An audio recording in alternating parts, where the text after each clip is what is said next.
આપનો પરિચય. હાર્દિક ભટ્ટ, નડિયાદ શહેર જિલ્લા કોંગ્રેસ પ્રમુખ.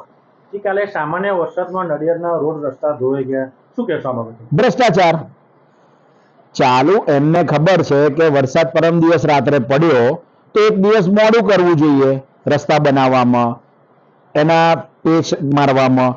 ખબર જ છે કે વરસાદ પડવાનો જ છે અને ચાલુ વરસાદે તમે આ બધું કામ કરો તો જે હતી એનાથી ખરાબ પરિસ્થિતિમાં મુકાય.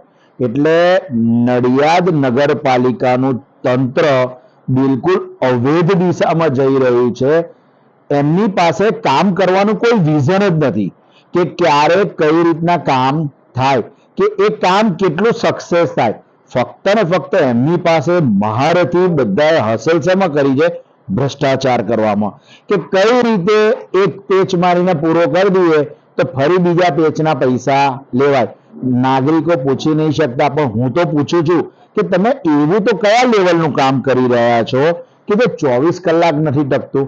અને વરસાદ પડે અને એક જ વરસાદ 1 ઇંચ વરસાદમાં આટલું બધું ધોવાણ થાય ને તો એના કરતા ખરાબ રસ્તો થાય તો તમારે અધિકારીઓએ ડૂબી મરવાની પરિસ્થિતિ આવી જાય. અને ખરેખર તમારે બધાએ નડિયાદ નગરપાલિકાના વહીવટી તંત્રમાંથી રાજીનામું આપી દેવું જોઈએ.